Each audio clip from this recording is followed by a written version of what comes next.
Fin juin 2026, c'est dans toute l'Europe que les thermomètres ont atteint des records. La canicule qui a frappé le continent était la principale préoccupation durant toute une semaine, comme si le sujet était nouveau et que médias et décideurs étaient pris par surprise.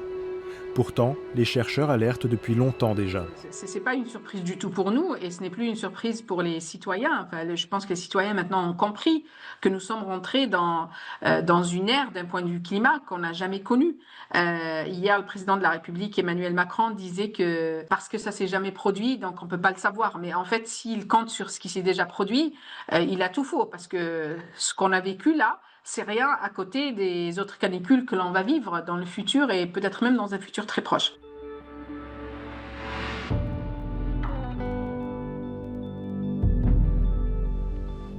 Depuis quelques années, les épisodes de chaleur en Europe sont de plus en plus intenses, plus longs, mais aussi beaucoup plus précoces.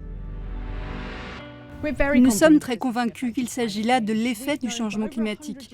Nous savons depuis plus de 100 ans que si nous continuons à émettre des gaz à effet de serre dans l'atmosphère, la planète va se réchauffer.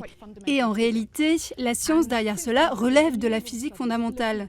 D'innombrables études se sont penchées sur les conséquences de ce réchauffement global sur la météo locale, et en particulier en Europe. Il existe un vaste ensemble de preuves montrant très clairement que les températures y augmentent en fait plus rapidement que dans le reste du monde.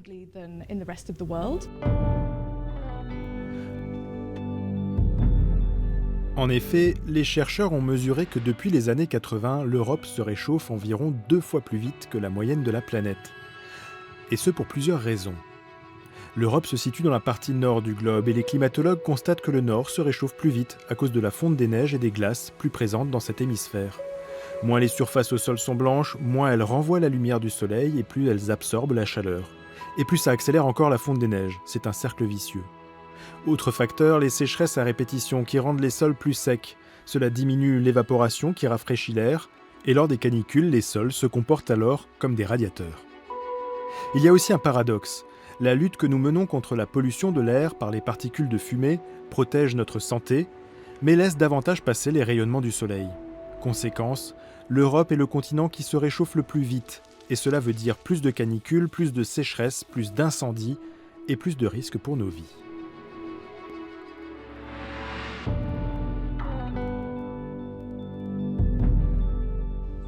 Ces risques aussi, les scientifiques les pointent déjà depuis bien longtemps. Je ne dirais pas qu'il est déprimant d'être climatologue en ce moment. C'est frustrant. Cela fait très longtemps que nous savons que si nous continuons à émettre des gaz à effet de serre dans l'atmosphère, la planète va se réchauffer.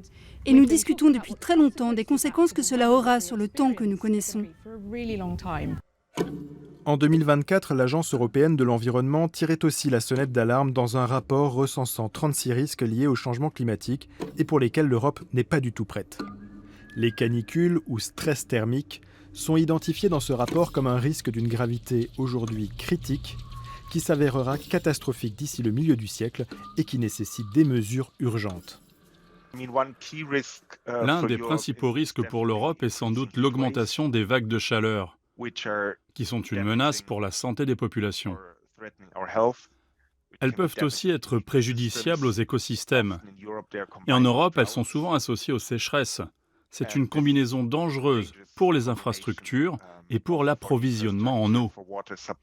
Nous héritons d'infrastructures, donc de routes, de bâtiments, etc., qui n'ont pas du tout été construits pour les températures que nous vivons aujourd'hui.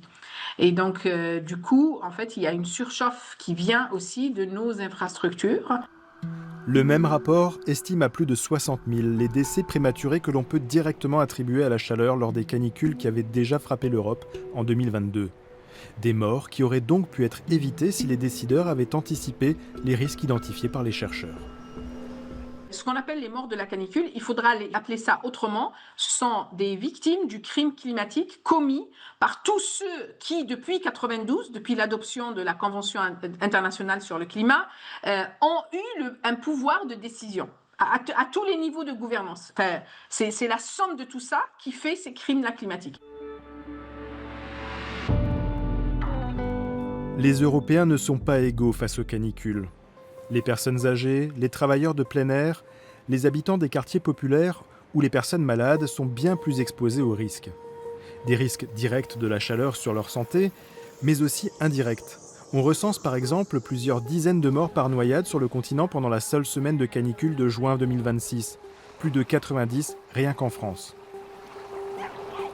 Ce que cette crise-là fait, c'est de révéler et accentuer toutes les inégalités qui existent déjà dans notre pays. Ça a révélé que les personnes mortes, elles sont mortes chez elles et donc il y a un problème dans le logement. La réponse n'est pas que la climatisation, surtout pas RR, donc il y a d'autres réponses à apporter. Ensuite, il y a des jeunes qui meurent noyés. Eh bien, comment se fait-il qu'on puisse mourir noyé en 2026 en France?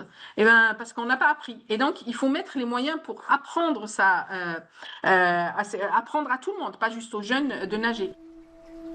Les adaptations nécessaires pour faire face se chiffrent rapidement en milliards d'euros à l'échelle d'un seul pays. Et les solutions adoptées, comme la climatisation, peuvent avoir pour conséquence d'accentuer encore le réchauffement climatique. Cela suppose donc de s'attaquer à notre modèle économique, basé essentiellement sur les matières fossiles qui sont présentes partout. Pour sortir de cette économie-là, la première chose à faire, la chose qui nécessite beaucoup de courage politique, c'est d'arrêter de subventionner l'économie du fossile. Mais il va y avoir des dégâts. C'est-à-dire qu'il y a des gens qui vont perdre leur job, etc. Il faut quand même garder ça en tête. C'est ça que les politiques évitent en général. Mais ils sont obligés, parce que ces politiques, ça ne peut pas être résolu au niveau des citoyens. Rien qu'en 2025, les 65 plus grandes banques du monde ont investi plus de 900 milliards de dollars dans le secteur des fossiles. Parmi les banques européennes, la Deutsche Bank, par exemple, a augmenté ses investissements dans les fossiles de près de 20% par rapport à 2024. Le rôle du politique, c'est de protéger tous les citoyens. C'est ça que j'attends comme citoyenne et c'est pour ça que je parle d'une réappropriation de notre citoyenneté. Mais en fait, on n'est pas impuissant. Il faut juste qu'on réfléchisse, il faut qu'on intègre la nature, il faut qu'on intègre les contraintes naturelles dans ce que l'on fait. Comme il y a longtemps, les autres civilisations l'ont fait. Et ça, il faut désapprendre pour réapprendre. C'est ça le gros défi. Plus nous tardons à prendre les bonnes mesures, plus cela coûte à nos sociétés.